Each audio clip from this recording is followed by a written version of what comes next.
Good morning, everybody, and welcome to another edition of Breaking the Silence, a podcast where we talk about addiction, mental health, wellness, and well-being. I'm very, very honored and excited to have Dr. Fred Moss here on the show with us today, all the way from Utah. Thank you so much for joining us today, Dr. Moss. A pleasure. Thanks for having me on. Wow. So, I was just looking at your profile earlier, and some might say that you are a trailblazer in the psychiatry field. You have a brand called Welcome to Humanity. You're a prolific author as well. So I'm really, really excited to be able to sort of get into some of that content with you today. I do want to ask you, first and foremost, how did you get into this sort of field that you work with, and sort of guide me through, that prolific time in your life where you were able to sort of, get yourself into a place where, this became your day-to-day and your passion? Yeah. So, I've always been really deeply interested in and enchanted by the whole idea of communication. I had two brothers older than me, 10 and 14 years older than me, when I arrived in the planet, and they were, with my parents, were creating a lot of chaos and disarray. Two little teenage brothers, and they were little to my parents, but they weren't little to me. And I used to watch them talk and just think that someday I would be able to communicate, because I could tell that's where the magic was. And so I thought that they would teach me that in school, right? But when I went to school, and I'm not so far away from where you were, by the way, down the QEW to Detroit is where I grew up. Oh, wow. And when I got to elementary school, I was hoping they would teach me then, but they didn't. They told me to sit down, be quiet, and do what the teacher says. And so I went through elementary school thinking, well, where do everyone learn how to communicate? It must be in junior high school. So it got worse in junior high school, and then worse again in high school. So I figured, well, I can only stay quiet for so long, and I really want to learn how to communicate. So I went to the University of Michigan after graduating, and I went to engineering school, and there I didn't learn how to communicate either, so I eventually dropped out of school. And I took the bus to sunny California that we talked about before the show. I took a Greyhound bus across the country to figure out what my life was all about. And I had a pretty good summer, learning what my life was about, but it wasn't really sustainable. So there was a new industry that was breaking through, and my parents wanted me to give it a try. They thought I had the aptitude. And maybe you've heard of this industry. It's actually called the computer industry. And it was like, yeah, I can maybe do this thing called computers. And so I went back to Ann Arbor, actually, took the bus all the way back home. And computers wasn't going to work for me either back then. I mean, punch cards and batch jobs, it's like, there's no communication here. This is just busy work all night long. So I dropped out again. And this time I promised that I would never go back to formal education, because it had failed me for so many years. And my mom told me I needed to get a job. That's what moms do. So there was a couple different applications available for civil service work, and one of them is a childcare worker in an adolescent state hospital, a state hospital for adolescent boys. And I took that job because, after all, I didn't see myself as, necessarily wanting to do the job, but they had 3 weeks of orientation, and I could get paid full-time for 3 weeks just to sit in a room. I figured I would stay for 3 weeks and then take those checks, buy myself a car, and drive around, the United States and Canada, and figure out what my life was about. Wow. But after the third week, my friend Paul, who later became a pretty good friend, convinced me to go up to the floors, and I began really working with these kids who were only like 5 or 6 years younger than me, and I finally was able to communicate and get paid for it, because the idea here was connecting with these kids was what was healing them, and in the process healing me. And I got pretty good at it. And I said that I would stay maybe another 3 weeks, get 3 more paychecks, and maybe get a later model automobile or something.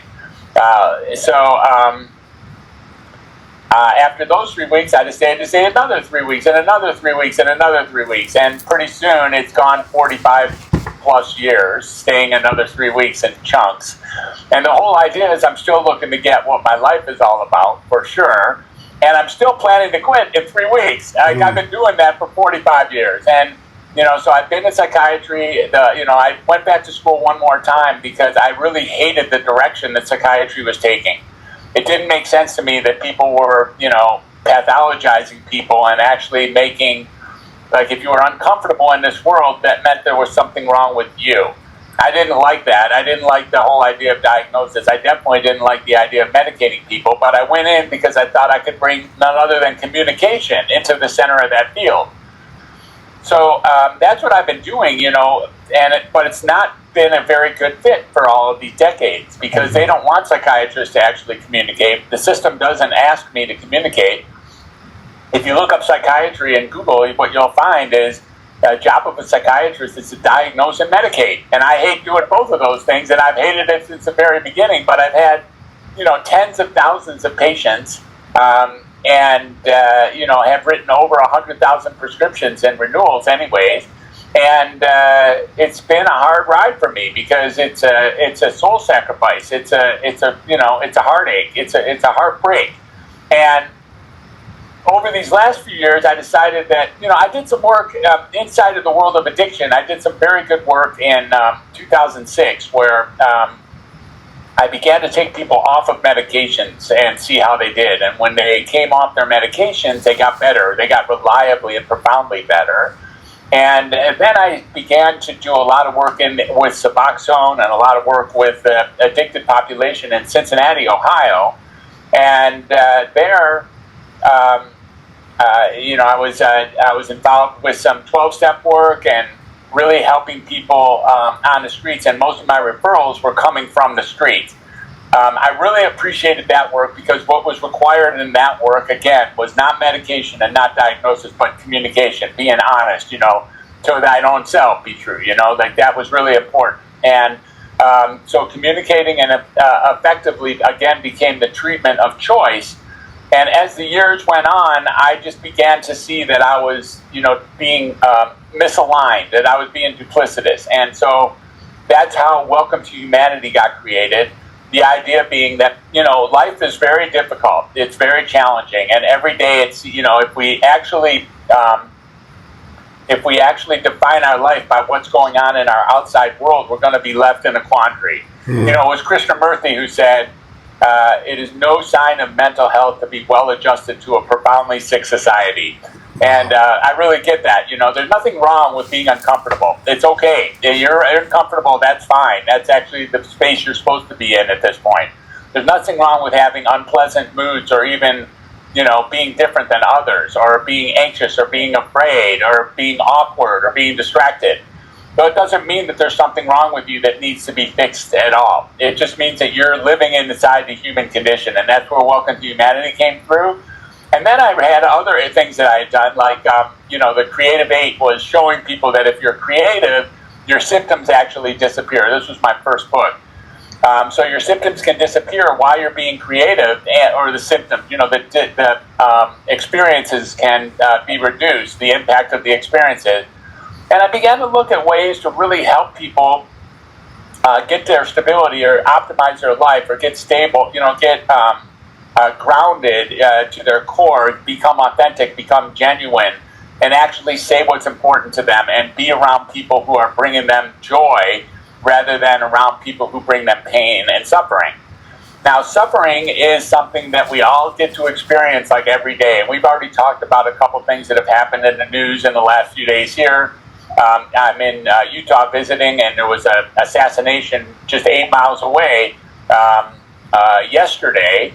And, it's very troubling, and it represents a whole breakdown in many ways of how humans treat humans for speaking their truest voice.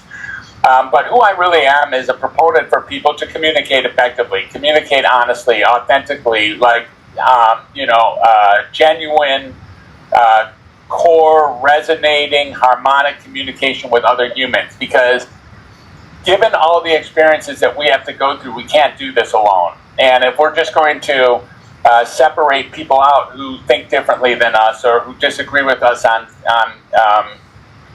on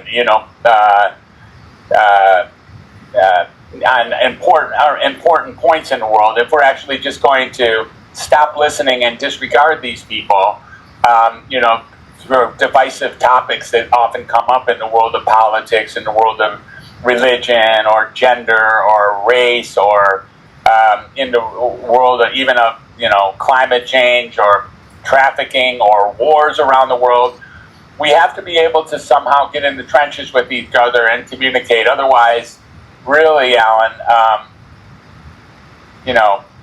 the end of the world as we know it is right around the corner. And I am not interested in the end of the world. I'm interested in helping people actually manage the way life is going as best as they can. And it doesn't include carrying a psychiatric diagnosis, and it definitely doesn't include being prescribed toxic medications to somehow curtail your discomfort. Yeah. Wow. That's, you said it best. And I mean, that your story is just very inspiring. And, to even be able to have that perception around, communication, because, what we're seeing, especially in these day and ages with the amount of exposure, the amount of the ability for people to really self-medicate and look at, okay, how can I change the way that I feel quicker or quickly? And I feel like, these days, lots of people just sort of gravitate to that. I don't want to say easier, softer way, but a quick fix, basically putting a Band-Aid over a wound, and for how long, right? And I think that it's so important that you're able to, come up with a different modality where you speak about communication, you speak about the ability to have connection, you speak about learning where people are at and allowing them to have a voice to really express the authenticity of how they're feeling rather than just being able to diagnose them, right? And I mean, you mentioned it best, and I don't want to get too much into the politics, but, what happened yesterday, that it was a reaction to someone disagreeing with what someone stands for, and getting back to the place of, let's have a conversation, let's communicate. It's okay to have differences in opinions, and how we can sort of implant that into, the ability to have people have this acceptance that communication is healing, self-expression, creativity is healing. It might just not happen as quick as, we want it to happen. So I think that's where people sort of get lost in that, idea of diagnosis and medication. Well, you say that it might be putting like a Band-Aid over the wound. I like to say that it might be a Band-Aid, but it's a Band-Aid with a razor blade embedded in the Band-Aid. Yeah. And so, we put a Band-Aid over it, and then for a moment, it's, the bleeding stops. And then, because there's a razor blade in the Band-Aid, the bleeding starts to ooze past the Band-Aid.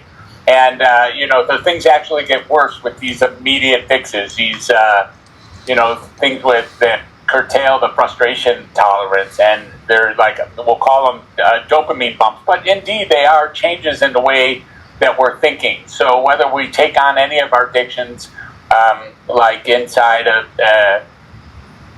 substances, or inside of alcohol, or inside of porn, or inside of eating, inside of shopping, inside of tobacco, whatever it is your addiction, most of that is like, I don't want to be here anymore, I want to be somewhere else. And those things are successful with putting you somewhere else. It just turns out that where they put you isn't much better, and in most cases is actually worse than your original place. But you do get the experience of being transposed into another way of thinking, into another way of being.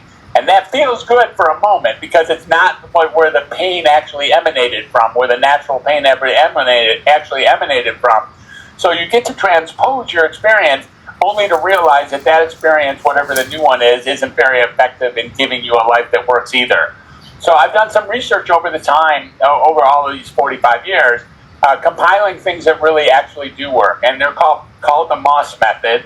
And we look at about 20 different ways, 20 different things that we could do, all of us could do. They're not expensive, they're not time consuming, and they do work to get us grounded.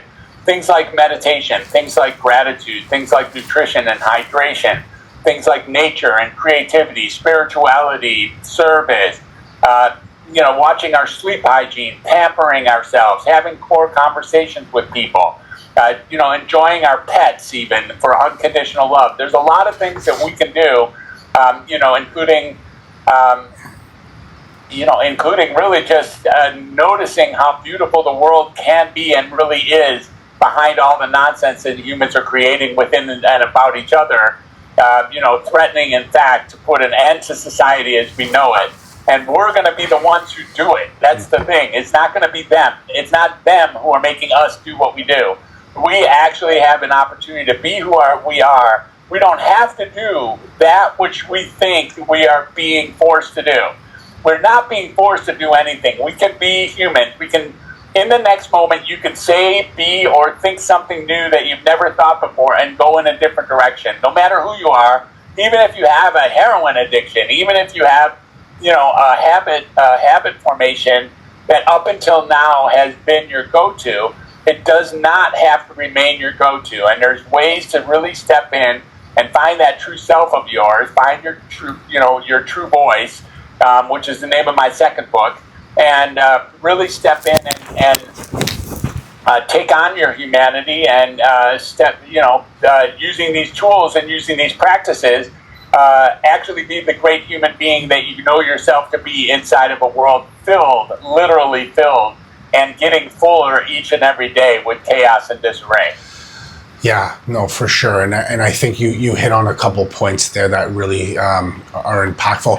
How do you think, being doing this for quite some time, and being studying in the field here for over 45 years, what do you think the biggest challenge is, to have somebody really, heal themselves, through communication and through self-expression? Because how do you guide someone in that? Because again, we're so used to having the quick results or being fixated on, I want to just heal, quicker or faster, but, just what do I have to do? And, obviously, the approaches, that you use, I'm sure that there's, times where, depending on an individual case, where, time sensitivity can play a factor for people. How do you sort of navigate and guide somebody that's on this sort of path of healing through things like meditation, through things like nature walks, through things like spirituality, which can take a little bit of time to sort of work for an individual?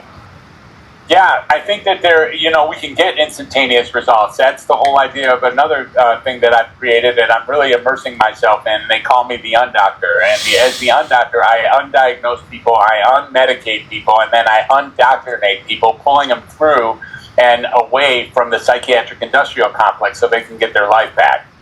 And what's the instantaneous results can still be realized by simply listening and then connecting with another human being.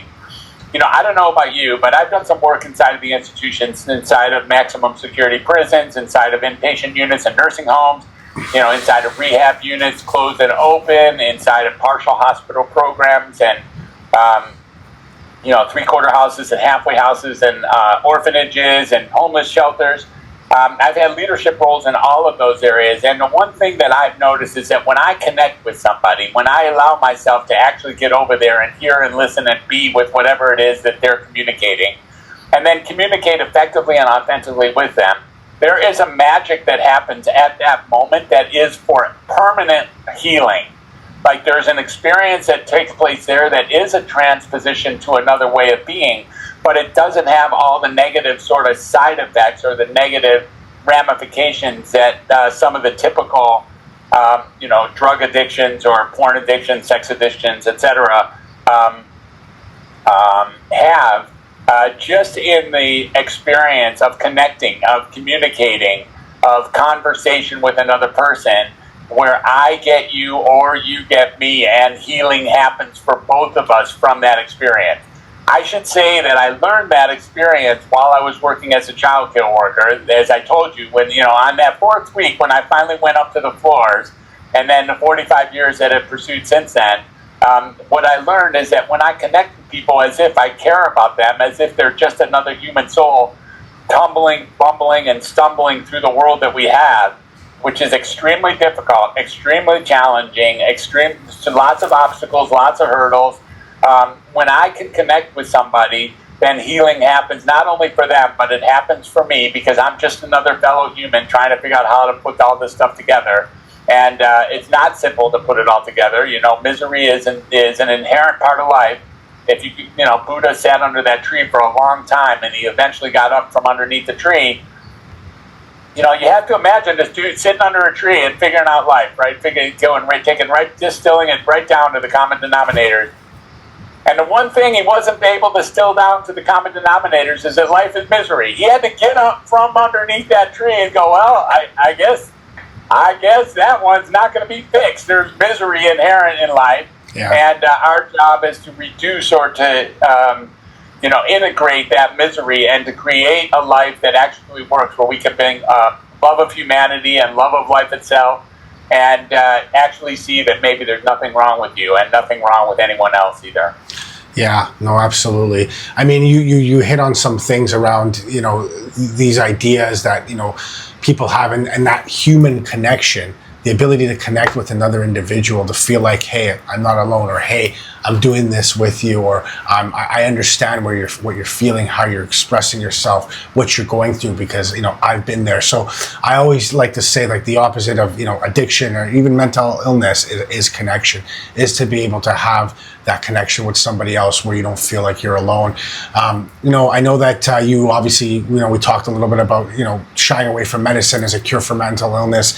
What would you do, or how would you help somebody in the immediate if a doctor were to tell them that medical intervention is really the only way to get treated and helped? If they hear that, if people are hearing that, how is it that you sort of take that idea, you know, that's coming from one professional and sort of change the narrative for that individual? Yeah, so, you know, doctors, we trust doctors to know what they're talking about when it comes to mental health. And if someone says that you need medicine, or you need a diagnosis, or let's go confirm that what's wrong with you, that's only an option. Just because a doctor or another human being suggests there's something wrong with you doesn't mean that there is. So in the first conversation, I do what I'm doing with you, you know, and that's what I could teach anybody to be an undoctor. As it turns out, it's all about just human connection, ultimately. It's all about really getting, you don't even have to have walked in the same shoes that they're walking in. You don't have to be an addict to understand an addict. You don't have to have been to the same pain and suffering to understand someone else's pain and suffering. We have been there. We're all one collective being called humanity. And, you know, there's 8 billion of us supposedly walking the planet. And in fact, we can resonate harmonically with each and every human being. So when somebody has been given a referral to see a psychiatrist, the first thing that I really take on is I meet them where they're at. And in the first session, we explore whether or not maybe they can understand that there might be nothing wrong with them. People are very interested in learning that there is something wrong with them, however, because then they can relinquish responsibility for the parts of their life that they're not proud of. You know, we have a lot of shame, a lot of blame, a lot of clumsiness. We don't know what the hell we're doing. We have no idea what the hell we're doing. None of us know what the hell we're doing at all. Let's take that very seriously. So we join clubs, we join small groups that act like they know what they're doing so that we can feel like we're belonging. But we're often doing things that we already know are not sensible. Yeah. And we're doing things that are not aligned with our heart and not aligned with our soul. We're saying things that even we don't believe. Like, take a moment and swallow that one. Yeah. We're actually saying things that even we don't believe. Mm-hmm. Like, that's incredible, you know? And so what it does is it creates a world where, you know, we're not being ourselves, or we're trying to be somebody else in order to protect the person that we are, which is, again, a preposterous, ludicrous, absurd concept. And, you know, as I think it was Henry David Thoreau in this case who said, the massive men go through life in quiet desperation and go to the grave with their song still in them. You know, I think the greatest tragedy of a lifetime, and, you know, when we talk about Charlie yesterday, we can see that the greatest tragedy of a lifetime that he fought, and the reason why he's now emblematic of the human condition as we sit here today, is that we could go through life and have nobody actually know us and then die. Because we're not presenting ourselves, we're presenting someone that we're pretending to be in order to protect the person that we are. And, you know, if I can have this conversation, which I typically do because I can all I can do ultimately is be me. If I can have this conversation with the client on the first session and let them know I'm not going to medicate them and I'm not even interested in diagnosing them, but if I see them as a psychiatrist in either of our two countries anyways, they're not going to get out of my office without a diagnosis because we don't get paid unless we give someone a diagnosis. You're not allowed to see somebody and say that they're okay. And in our field, there's another phenomenon that's really funny. I think it's freaking hilarious. I think we're the only subspecialty that if I tell my patient that I think they're okay, that there's nothing wrong with them, they get pissed. Yeah. What is that? Well, I just said you're good, man. What do you mean? You're going to argue for your limitations, say, no, there's something wrong with me. Okay, maybe there's nothing wrong with you. Maybe, as a matter of fact, there's something wrong with every one of us, and now you can join the crowd because none of us are doing this stuff like we know what we're doing.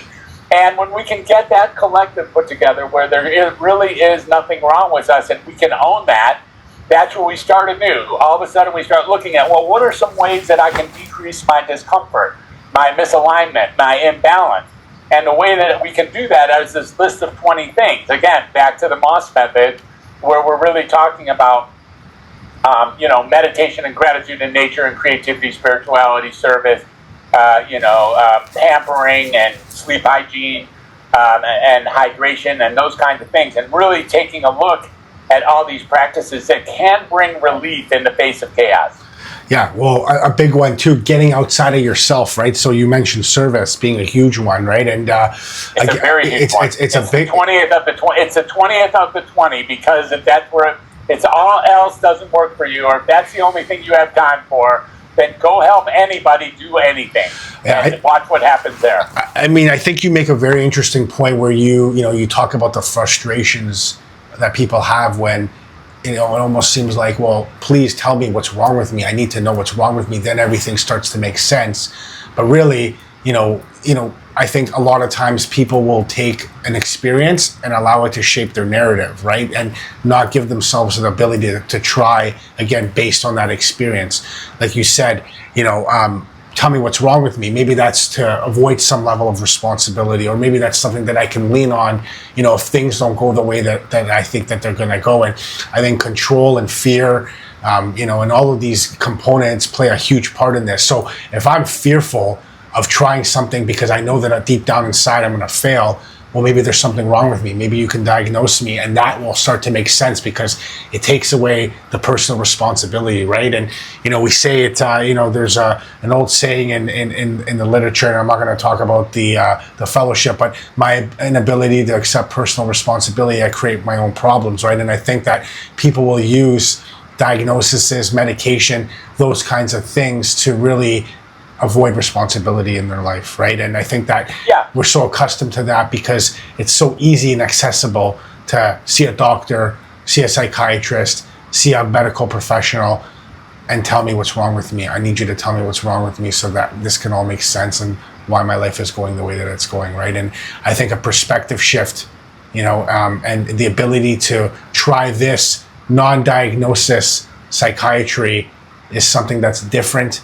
And it challenges people to get outside of their comfort zone because people are too comfortable being in the comfortability, even if they're uncomfortable. It's something that's familiar and known for them, right? And to break away from that uncomfortability is huge. Well, when you're pointing to something like, well, that wasn't me, that was my, and then fill in a blank with the alphabet soup. That was my ADD. That was my spectrum disorder. That was my PTSD. That's my social phobia. That's my, that's my depression. That's my bipolar. That's my schizophrenia. That's my narcissistic personality disorder. That's my, that's my. And, honey, I'm sorry I did that. Or boss, I'm sorry I did that. Or neighbor, I'm sorry I did that. Or Republican, I'm sorry I did that. And, the idea here is that we we do get to relinquish responsibility. Now, I'm going to give a disclaimer that I have to give on every podcast that I think it's very important here. And so I'm sorry for those people who I've delayed this a little bit than I usually do. There is a small group of people who are really, really, really happy to have their diagnosis and really happy with their treatment and really happy with their medications and feel like it was life-saving and they wouldn't change it for the world and they don't want to consider alternatives and they reach the top of the mountain and they're pretty sure that they're getting the premium care that's allowing them to be effective in staying alive in this amazing world that we live in. I'm not speaking to those people right here in this conversation. Those people, like, more power to them. If you reach that point in any area of life where you no longer are considering upgrading with any alternative, like, good for you. I don't even know what that means, man. I have no idea how you reach that point. And it's not like I'm upset with you. It's fine. But if you've reached a point where you're at the pinnacle and you can't imagine living outside of the bounds of what's been created for you inside the mental health world, like, because you feel like it's, perfectly set up for you, then you don't have to change. Keep doing what you're doing. No problem. Who I'm speaking to is the hundreds of millions of people who are not at that point, who know that they're being misdiagnosed, underdiagnosed, overdiagnosed, mistreated, undertreated, overtreated, mismedicated, undermedicated, overmedicated. They already know that, and they are looking for some assistance. Like, how can I do this? The system has failed me. It doesn't work for me to tell my wife that when I'm yelling at her, that's my bipolar disorder instead of me. It doesn't work for me that when I'm hurting my kids, that's my ADHD instead of me, or that's my PTSD. It doesn't work.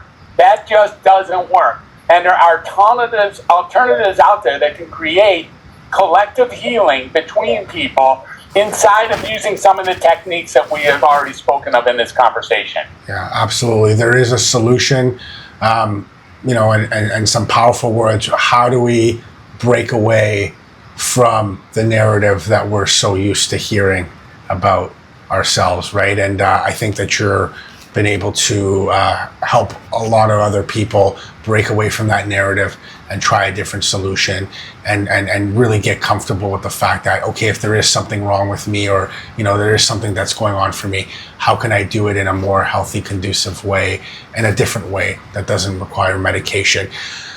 You're listening to Breaking the Silence. I'm so blessed to have Dr. Fred Moss, the undoctor, as we like to call him, here on the show today. Thank you so much for joining us today, and we will see you all next week. I appreciate the time here today. Thank you.